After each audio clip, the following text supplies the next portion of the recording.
36절에서 37절입니다. 저랑 한 절씩 교독하십니다. 너는 산에서 보인 양식대로 성막을 세울지니라.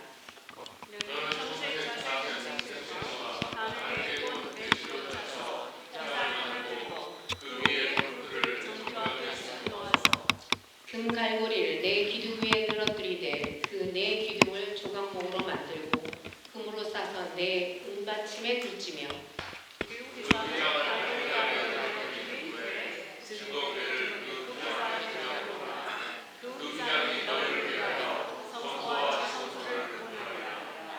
너는 지성소에 있는 증거궤 위에 속죄소를 두고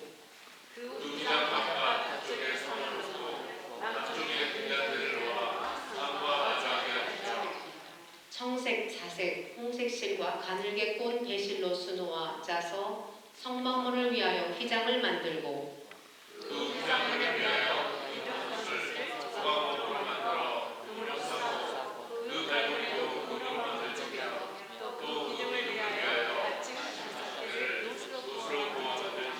아멘. 하나님이 원하시는 교회라는 제목을 가지고 김상수 목사님 말씀 전해주십니다.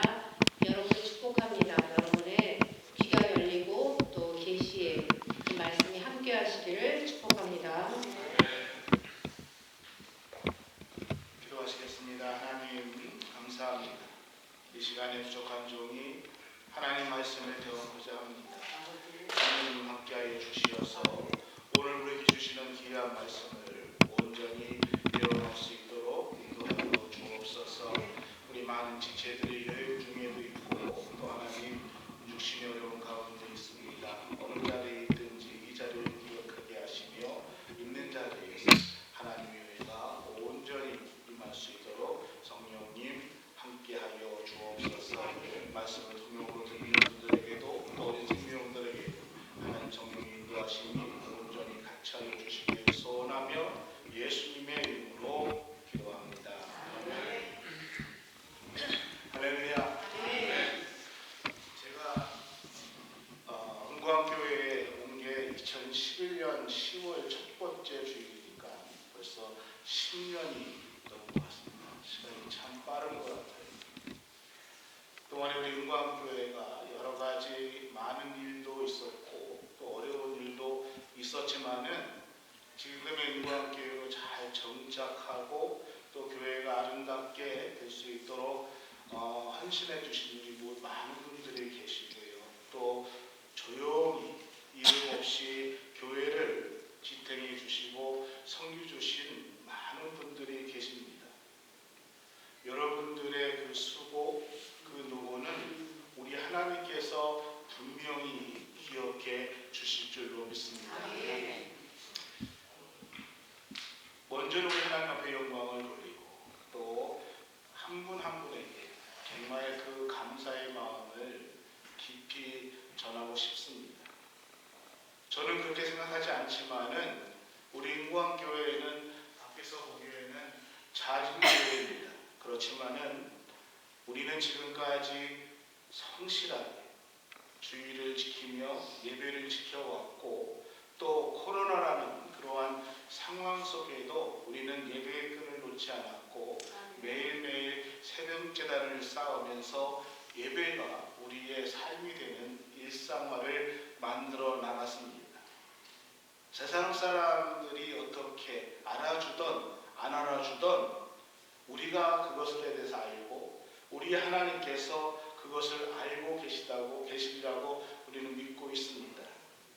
여러분, 목사는 늘 교회의 미래에 대해서 걱정하고 또 앞으로 우리 교회가 어떻게 될 것인가에 대해서 많은 생각을 하며 기도하고 있습니다. 이것은 여러분도 함께 그렇게 하실 줄로 믿습니다. 물론 하나님의 교회는 하나님께서 책임져 주십니다. 목사가 또 누가 기도하던 안 하던 하나님은 언제나 하나님의 교회를 인도해 주시고 하나님의 교회를 책임져 주신다는 것입니다. 이제 코로나가 거의 끝나는 이 시점에 교회들에 대해서 많은 결과들이 드러나고 있습니다. 그 중에서 대표적인 것 하나들이 기존에 믿던 있던 성도들의 30% 정도들이 교회의 일상적인 생활을 하지 않으신다는 것이죠. 그러니까 교회에 나와서 출석을 하지 않으시고 교회들마다 거의 한 30% 정도의 성도분들을 잃어버린 결과들이 드러나고 있습니다. 그래서 많은 목회자들 또 신학자들은 이 코로나로 인해서 변화된 이 세상에 이 구조 안에서 이제 교회도 변화해야 된다. 교회도 그 적합한 틀과 구조를 만들어내야 된다라는 이야기들 또 그러한 책들이 계속해서 나오고 있습니다. 저는 이렇게 생각을 해봤습니다. 코로나가 어떻게 일어났는 것인가? 또는 코로나가 왜 일어났는가? 목사로서 한번 질문을 해봤습니다. 사랑하는 인간교 성도 여러분, 이 땅의 모든 일들은 그 어떠한 일도 우연이 없습니다. 이 땅의 모든 일들은 우리 하나님께서 다 알고 계시고 하나님의 계획 아래, 하나님의 허락 하에 그 일들이 일어난다는 것입니다. 그러니까 하나님께서 어떠한 의도를 가지고 또 어떠한 징조를 가지고 이 땅의 일들을 만들어 나가시고 그 땅의 일들을 해결해 나가신다는 것입니다. 저는 그렇게 믿고 있습니다. 그래서 어쩌면 이 코로나, 우리가 정말 어렵게 겪었던 그 코로나라는 그러한 사태는 문명이 발달되고 과학이 발달되면서 그 문명 과학을 자랑하고 또 물질을 앞세워서 복음을 우습게 여기고 물질이 만능이라고 하면서 교만하고 자만하는 우리 인류들에게 오늘 우리 사회에 주시는 하나님의 경고의 메시지는 아닐까? 또 복음을 온전히 전하지 못하고 있는 하나님의 말씀이 변질되고 복음을 온전히 전하지 못하는 오늘날 교회들에게 주시는 하나님의 경고의 메시지이고 또는 신호가 아닐까라고 생각을 해보았습니다. 코로나로 많은 교회들이 여러 가지 어려움을 당하고 안타까운 일들이 우리 주변에 일어나고 있습니다. 여러분, 교회가 또 복음이 올바르게 들어가지 못하고 교회가 교회답게 복음이 온전하게 그 복음의 역할을 하지 못한다면은 하나님은 그거에 대한 경고를 교회에게 물을 것이라는 것입니다. 그렇다면 여러분, 앞으로 이 코로나 이후에 우리 교회는, 우리 인광교회는 어떠한 모습으로 바뀌어야 될 것인가? 또 어떠한 모습을 가져야 되는가? 저는 오늘 우리 은광교회 모든 성도들과 함께 우리 교회가 코로나 이후에 어떻게 그 상황에 적응할 것인가 이것에 대해서 생각하기 이전에 하나님이 우리에게 주시는 말씀이 무엇인가?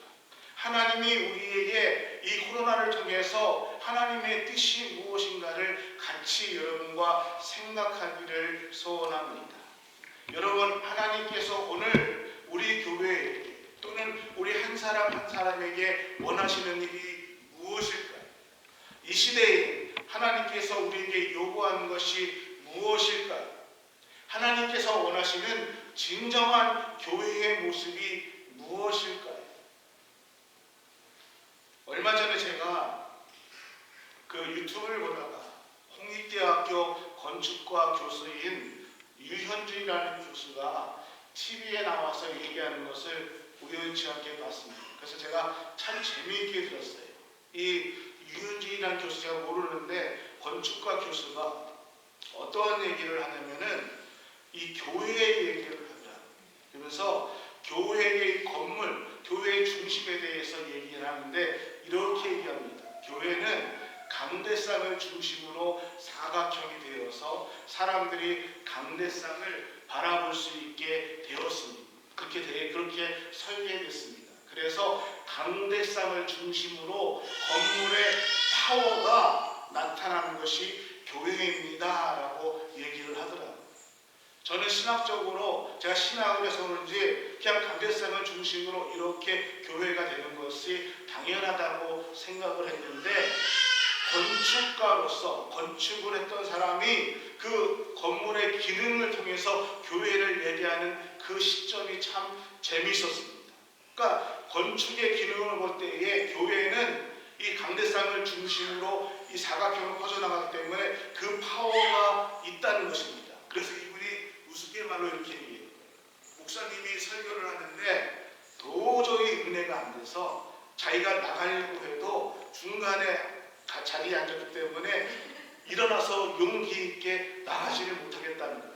그러면서 그것이 교회가 강대상을 중심으로 이렇게 된 교회의 파워다, 건물의 파워다라고 이야기를 하는 것을 들었습니다.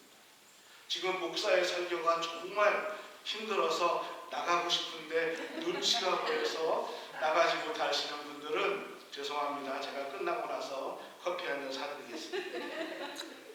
제가 이 이야기를 좀 생각해 봤습니다. 그러면서 오늘 우리가 드리는 예배, 오늘 우리가 드리는 교회에 대해서 한번 생각을 해 봤습니다. 여러분, 초대교회의 교회의 모습이 어땠는가? 초대교회의 교회는요, 함께 예배당에서 모여서 기도하였고 또는 가정에 모여서 예배를 드렸습니다. 교회가 핍박이 오니까 카타콤이라는 무덤과 같은 곳에다가 굴을 파고 그곳에서 예배를 드렸습니다.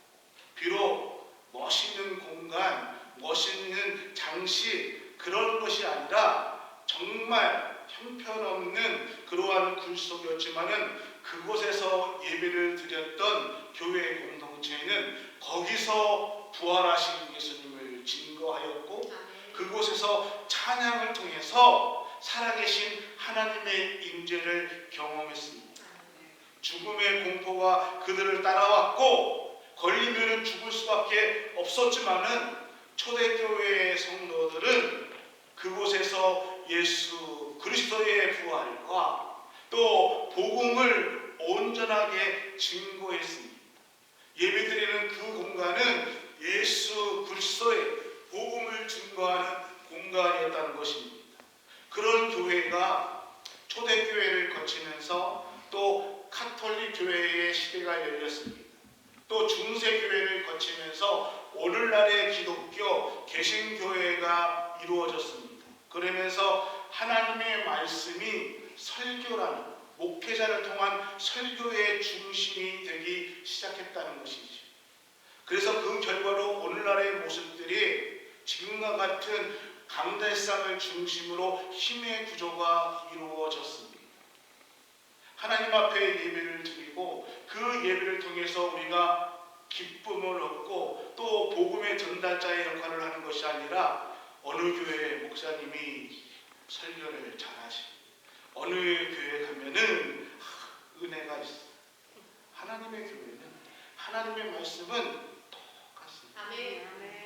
여러분, 내가 마음이 열리면은 그 말씀이 어떠한 말씀든지 아멘이 되는 것이고 마음이 열리지 않으면은 누가 와서 얘기해도 그 말씀은 나에게 은혜가 되지 않습니다. 그러면 여러분, 오늘 이 구조를 어떻게 바꿀 수 있을까? 여러분, 이 구조를 바꾸는 것은 쉽지가 않습니다. 그러면은 오늘 우리는 하나님이 원하시는 교회, 그거에 대해서 우리가 한번 어떻게 생각해 볼까? 하나님이 원하시는 교회가 오늘 우리 교회를 통해서 하나님이 원하시는 교회가 무엇일까? 제가 이 말씀을 준비하면서 하나님 본래 원하셨던 교회에 대해서 말씀을 읽으면서 오늘 출애굽기에서 하나님께서 성막에 대해서 말씀하신 것에 대해서 한번 생각해 보았습니다. 하나님이 말씀하셨던 성막의 교회는 어떠했을까? 성경 출애굽기 오늘 출애굽기에는 하나님께서 모세에게 성막에 대해서 말씀하셨습니다. 지금의 교회 형태에서 말씀하시면서 모든 설계도를 다 주셨습니다. 또 하나님께서 다윗에게 성전 건축할 것을 말씀해 주시면서 다윗에게도 성전 건축에 대해서 말씀해 주셨습니다. 그 이후 솔로몬의 성전을 건축하는데 하나님은 어떠한 말씀도 솔로몬에게 이렇게 성전을 지어야 된다라고 솔로몬의 건축에 대해서는 말씀하지 않았습니다. 하나님께서 모세를 통해서 아주 구체적으로 성전의 크기, 또 성전에 쓰여지는 재료, 방식에 대해서 일일이 설명해 주었는데 솔로몬이 성전을 지을 때는 말씀해 주지 않았다는 것이죠. 여러분, 오늘 저는 여러분과 함께 하나님께서 말씀해 주셨던, 모세를 통해서 말씀해 주셨던 그 예배의 모습 또는 예배당의 구조에 대해서 한번 같이 은혜를 나누며 같이 설명을 나누면서 우리 같이 은혜를 나누기를 원합니다. 성막에 대해서 오늘 짧은 시간 동안에 여러분과 이야기를 나누는 것은 쉽지 않습니다. 저는 그냥 신학적인 세 가지 의미를 오늘 잠깐 얘기를 나누면서 하나님께서 우리를 통해서 꿈꾸셨던, 하나님께서 우리를 통해서 원하셨던 성전의 모습이 어떠한 모습이었는가를 한번 생각하려고 합니다. 첫 번째로 하나님께서 디자인하셨던 성막에는요, 조각목으로 사용하라라고 이야기하고 있습니다.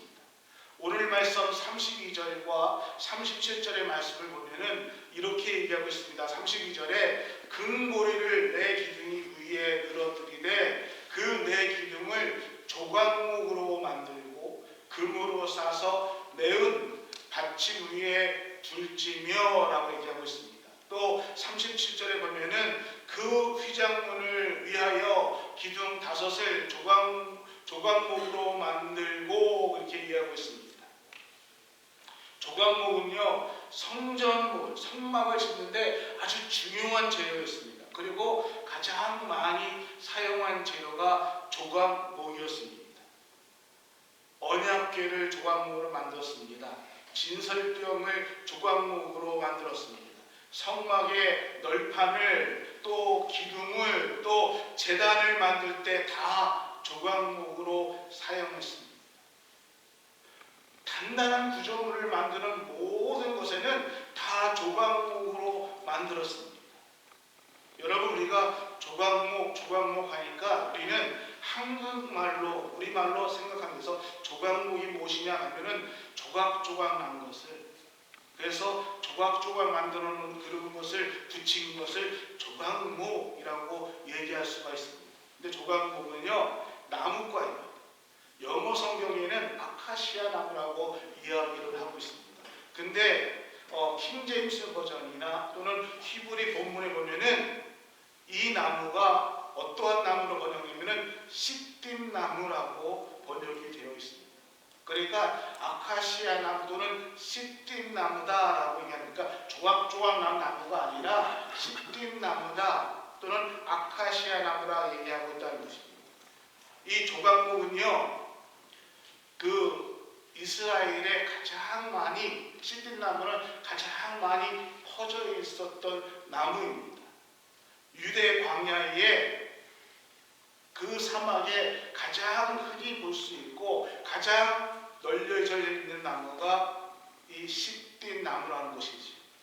지나가다 보면은 흔히 볼 수 있는 나무, 가장 많은 나무이기도 했습니다. 근데 이 나무는요, 사막에서, 광야에서 물 없는 곳에서 자라나야 되기 때문에 이 나무를 보면은 정말 볼품이 없는 앙상한 가지만 있는 나무입니다. 거기에다가 가시도 많았습니다.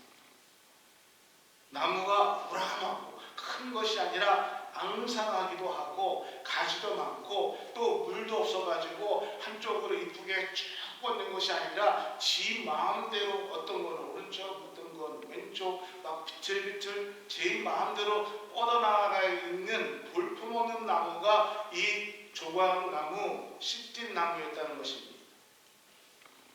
그런데 하나님께서 이 조각나무를 건축 자료로 쓰라고 했습니다. 건축 자료로 도저히 쓸 수 없는 나무가 시띠나무인데 하나님은 시띠나무를 취해서 성막의 건축 자료, 성막을 칠 때 이 나무를 사용하라라고 얘기하고 있습니다. 솔로몬이 하나님의 성전을 지을 때에 시띠나무를 사용하지 않았습니다. 그는 정말 백향목이라는 가장 좋은 나무를 사용했습니다. 하나님은 어째서 성막을 지을 때에 가장 볼품없는 조각목을 사용하라라고 말씀하셨을까요? 우리가 그냥 일반적으로 생각해 보면은 사막에서 가장 흔하게 구할 수 있는 나무이기 때문에 어디서든지 쉽게 구할 수 있는 나무이기 때문에 멀리 가서 이스라엘 백성들이 사막에서 지금 가나안 땅으로 가고 있는데 거기서 나무를 수입해서 성전을 지을 수 없으니까 가장 흔하게 볼 수 있는 조각목, 눈에 쉽게 띌 수 있는 조각목을 사용해서 성막을 지으라 이렇게 얘기했을 것이라는 것이 현실적인 타당한 이유가 될 수 있을 것입니다. 근데 여러분, 이 시띠나무는요, 아까도 말씀드렸처럼 물 없는 사막에서 살기 때문에 앙상한 나무입니다. 옹이도 많이 있습니다. 방향도요 제각기 뻗어가지고 뒤틀려진 나무입니다. 심지어는 가시도 많이 있어서 정말 사용하기 힘든 나무가 시띠나무 조각목이었습니다. 그럼에도 하나님은 이와 같은 시띠나무 조각목을 사용해서 하나님의 성막을 지으라고, 하나님의 교회를 지으라고 그 설계를 말씀해 주셨습니다. 제가 이 말씀을 읽으면서요, 이 조각목이 오늘 우리들의 모습이 아닌가라고 생각을 해보았습니다. 험난한 인생길이라는 그 광야길을 살아가면서 여러분, 우리가 이 땅을 살면서 살아남기 위해서 우리는 우리 안에 모진 것도 있습니다. 옹이도 있고요. 또 제 각자 자기 멋대로 고집도 피우고요. 정말 조각목같이 내 마음이 앙상하게 조각목같이 이 제 모습, 온전한 모습을 갖지 못하는 우리들의 모습이 조각목, 시띠나무가 아닙니까? 그런데 하나님은요, 그 쓸모없어 보이는 조각목, 아무래도 사용할 수 없는 그 조각목을 사용하기를 원하셨습니다. 그것을 통해서 하나님의 성전을 짓기를 원하셨다는 것입니다. 그래서 오늘 제가 이 말씀을 읽으면서 뒤엉키고 연약하고 옹이지고 상처투성인 우리를 하나님은 사용하기를 원하십니다. 아멘. 하나님은 나를 사용하기를 원하십니다. 아멘. 근데 어떻게 사용하고 원하시냐? 그 조각목, 뒤틀어진 조각목을 어떻게 사고 있냐? 조각목으로 만들 때 어떻게 해요? 금으로 싸서 받침대를 만들어. 금태를 들고 금을 싸서 만들라라고 했습니다. 그냥 놔두면요, 뒤틀어진 나무고요, 갈라진 나무고요, 옹이진 나무고요, 연약해서 부서질 나무인데 금으로 싸서 금태를 둘르라고 합니다. 그래서 금고리를 거치니까 그 금으로 싸서 그 금으로 걸치니까 어떻게 해요? 그 나무가 단단한 나무가 됐습니다. 금으로 싼 그 나무가 단단한, 바로 균형 잡힌 나무가 됐다는 것입니다. 저는 하나님께서 정말 쓸모없는 우리들에게 그 나무에게 금태나무를 입혀주셔서 그래서 하나님 성전에 쓰임받는 그러한 나무를 만들어 주셨듯이 오늘 하나님께서 예수 그리스도를 우리에게 입혀주셨어요. 정말 쓸모없는 우리들을 주님의 일을 하게 만들어 주셨다는 것입니다. 아멘. 지난 두 달 동안에 저희는 새벽 예배 때에 마태복음을 같이 읽었습니다. 제가 마태복음을 읽으면서 예수님께서 세례를 받으시고 물 위에 올라오실 때에 하늘문이 열리시고 그 세례 받고 올라오시는 예수님께 하나님께서 이는 내 사랑하는 아들이요 내가 기뻐하는 자라라고 말씀하셨듯이 여러분 오늘 우리가 그 예수 그리스도를 나의 주인이십니다. 예수 그리스도가 나의 구주십니다라고 고백하는 그 모습에서 주님은 이는 내가 사랑하는 나의 기뻐하는 나의 자녀다라고 외치시는 그 음성이 오늘 우리에게 있는 것입니다. 마치 하나님께서 우리를 예수 그리스도의 보혈로 우리에게 옷을 입혀 주셨듯이 조각목 같은 우리에게 금으로 입혀 주셔서 주의 일을 감당할 수 있는 하나님의 사람으로 만들어 주셨다는 것입니다. 비록 아직도 우리는 세상적이고 우리의 속은 뒤틀려 있고 생각은 죄송합니다 이런 말을 전해서 밴댕이 뭐라 그러죠? 그처럼 아주 조그만 일에도 확 틀어지는 그러한 우리지만은 가시가 돋쳐서 건들기만 해봐 확 찔러버려 그러한 거지만은 그럼에도 불구하고 우리에게 예수 그리스도의 옷을 입혀주셨어요. 예수 그리스도의 옷을 입혀주셔서 금과 같이 단단해서 주의 일을 감당할 수 있는 하나님의 사랑 우리를 인도해 주셨습니다. 우리를 만들어 주셨습니다. 할렐루야. 그리고 하나님은 우리를 어디요? 성전 곳곳에다가 두셨습니다. 어떤 것은 언약궤로 만들었고 어떤 것은 진설병으로 만들게 하셨고 어떤 것은 기둥으로 만들게 하셨다는 것입니다. 하나님의 사람을 만들어서 우리는 교회 공동체에서 각각 어떤 분은 기둥으로 어떤 분은 언약궤로 어떤 분은 진설병으로 쓰여졌듯이 우리는 하나하나 교회 공동체 한 분 한 분이 연합하고 어우러져서 하나님의 교회를 만들어 나가는 것입니다. 한 분 한 분은 연합하지만은 그 한 분 한 분이 연합해서 어떤 분을 쓰시고 어떤 분은 이쪽으로 쓰시고 어떤 분은 저쪽으로 부르시고 그렇게 사용해 주셔서 그렇게 하나가 되어서 하나님의 아름다운 교회의 공동체를 만들어 가신다는 것입니다. 여러분 이것이 하나님께서 우리에게 원하시는 하나님이 꿈꾸셨던 교회의 모습입니다.